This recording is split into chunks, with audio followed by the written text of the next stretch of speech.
आज देखेंगे प्रश्नावली 8.1 का 3 नंबर क्वेश्चन। यदि साइन ए बराबर 3/4 तो कोस ए और टेन ए का मान परिकलित कीजिए। दिया है क्या, यदि साइन ए बराबर 3/4 तो साइन ए बराबर आप लोग पढ़े होंगे कि साइन थीटा बराबर होता है लंब बटे कर्ण। क्या होता है यहाँ पे देख लीजिए, साइन थीटा बराबर क्या होता है लंब बटे कर्ण। यहाँ पे थीटा की जगह पे यहाँ पे क्या दिया हुआ है, ए दिया हुआ है। क्वेश्चन में आप लोग देख सकते हैं साइन ए बराबर क्या दिया हुआ है 3/4। ए इसलिए दिया गया है कि बोल रहा है ए वाला एंगल से देखने के लिए। हम लोग क्या करेंगे, ए वाला एंगल से देखेंगे। तो ए वाला एंगल से देखने पर यह सामने वाले भुजा क्या कहलाएगा, लंब कहलाएगा। ए वाला सामने वाले भुजा क्या कहलाएगा, ये लंब कहलाएगा। ये कर्ण कभी चेंज नहीं होता है, और ये जब लंब कहलाएगा तो ये कर्ण हो गया और ये आधार हो गया। तो इसीलिए लिखेंगे साइन थीटा बराबर लंब बटा कर्ण। तो ये तो लंब हो गया तो ये कर्ण हो गया। तो अब ये आधार ज्ञात करना है, तो लिखेंगे आधार, यानी कि पहले क्वेश्चन में लिख लेना है बी सी बराबर कितना दिया हुआ है, यानी कि बी सी क्या है, लंब है। तो लिखेंगे बी सी बराबर क्या है, लंब है, तो इसको लिखेंगे 3। बी सी बराबर क्या है 3। और ए सी बराबर क्या दिया हुआ है, ए सी क्या है, कर्ण है, तो ए सी बराबर क्या लिखेंगे 4। तो ए बी क्या है, आधार है। तो आप लोग आधार बराबर सूत्र जानते होंगे कि होता है, क्या होता है, आधार बराबर, यानी कि आधार स्क्वायर बराबर लिख सकते हैं। आधार स्क्वायर बराबर सूत्र क्या होता है, कर्ण स्क्वायर फिर माइनस लंब स्क्वायर होता है। ये सूत्र होता है ना, कर्ण स्क्वायर माइनस लंब स्क्वायर होता है। अब यहाँ पे लिखना है हमको कि क्या नहीं दिया हुआ है, तो आधार नहीं दिया हुआ, तो आधार बराबर सूत्र लागू करना है।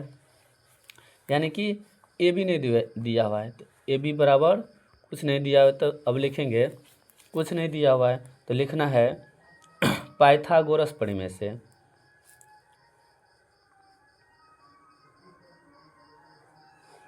गोरस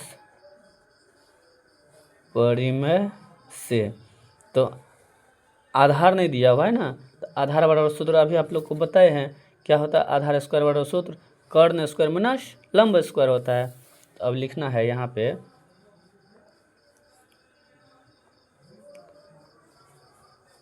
आधार बोलिए, आप लोग इसको आधार बोलिए या तो ए बी बोलिए, आधार बोलिए या तो ए बी बोलिए। तो हम लिखे हैं आधार, तो इसमें कोई डिफरेंस नहीं है।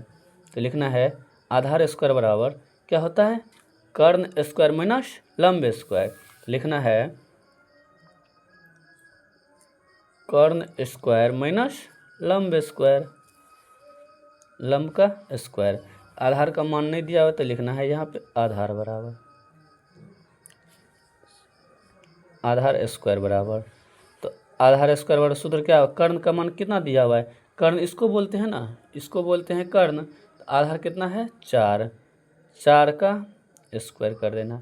यहाँ पे क्या है फिर माइनस है, इसको बोलते हैं लंब, क्योंकि ए के सामने वाला भुजा क्या कहलाता है, लंब कहलाएगा।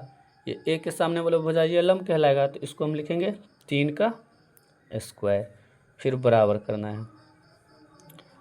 यहाँ पे देख लो, यहाँ पे स्क्वायर है तो बराबर के इस साइड भेज देंगे। यहाँ पर स्क्वायर को बराबर के इस साइड भेजेंगे तो ये क्या हो जाएगा, पूरे पे रूट हो जाएगा। 4 पे स्क्वायर फिर माइनस 3 पे स्क्वायर। इस दोनों को जब स्क्वायर करेंगे कितना हो जाएगा, 4 चौका 16 फिर माइनस 3 तिया 9। यहाँ पे आधार बराबर लिख लेना है। अब इसको घटाएंगे कितना हो जाएगा, √7 आ जाएगा। इसका वर्गमूल तो नहीं आएगा √7 का, तो इसका आधार का मान कितना आ जाता है √7। अब क्वेश्चन में क्या दिया हुआ है, कोस ए और टेन ए का मान परिकलित कीजिए। तो कोस ए बराबर सूत्र क्या होता है, कोस ए, सबसे पहले थीटा बराबर देखेंगे। कोस थीटा बराबर सूत्र क्या होता है, कोस थीटा बराबर आधार बटा कर्ण, क्या होता है, कोस थीटा बराबर आधार बटा कर्ण। तो थीटा का जब क्या दिया हुआ है, ए दिया हुआ है, तो यानी कि ए वाला एंगल से देखना है। यहाँ पे क्या किससे देखना है, ए वाला एंगल से। तो ए वाला एंगल से ये क्या कहलाता है, लंब कहलाता है। ये लंब कहलाता है तो ये क्या कर्ण है, ये कभी चेंज नहीं होता है। तो ये क्या हो गया, अगर ये लंब हो गया, ये कर्ण हो गया, तो ये क्या हो जाएगा ऑटोमेटिक, ये आधार हो जाएगा। तो कोस थीटा बटा सूत्र क्या होता है, आधार बटा कर्ण। तो आधार का मान कितना है, √7 बट्टा आधार बटा क्या है, कर्ण। कर्ण का मान कितना है, 4। 4 बट्टा √7 बट्टा 4। और दूसरा क्या है, 10a का मान परिकलित कीजिए। तो अब लिखेंगे 10a बराबर 10 थीटा बराबर सूत्र क्या होता है, 10 थीटा बराबर होता है लंब बटा आधार। लेकिन यहाँ पे 10 थीटा बराबर नहीं दिया हुआ है, क्या दिया हुआ है, 10a बराबर। यानी कि 10a बराबर सूत्र क्या हो जाएगा, तो हम सबसे पहले ए वाला एंगल से देखना है। तो 10 थीटा वाला सूत्र क्या होता है, लंब बटा आधार। तो ये सामने वाला भुजा क्या कहलाएगा, लंब। ये लंब कहलाएगा तो ये क्या हो जाएगा, आधार। तो लिखना है 10 थीटा वाला सूत्र होता है लंब बटा आधार ना।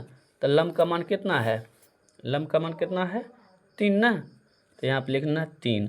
अब बटा आधार, आधार का मान कितना है, यहाँ पे देख लो आधार इसको बोलते हैं ना आधार। तो आधार अभी ज्ञात किए हैं √7, ये हो जाएगा √7। ये आपका फाइनल आंसर हो गया। और वीडियो आपको अच्छा लगे तो अब लाइक और सब्सक्राइब ज़रूर कीजिएगा। थैंक यू, धन्यवाद। स्क्रीनशॉट आप लेना चाहते तो ले लीजिए।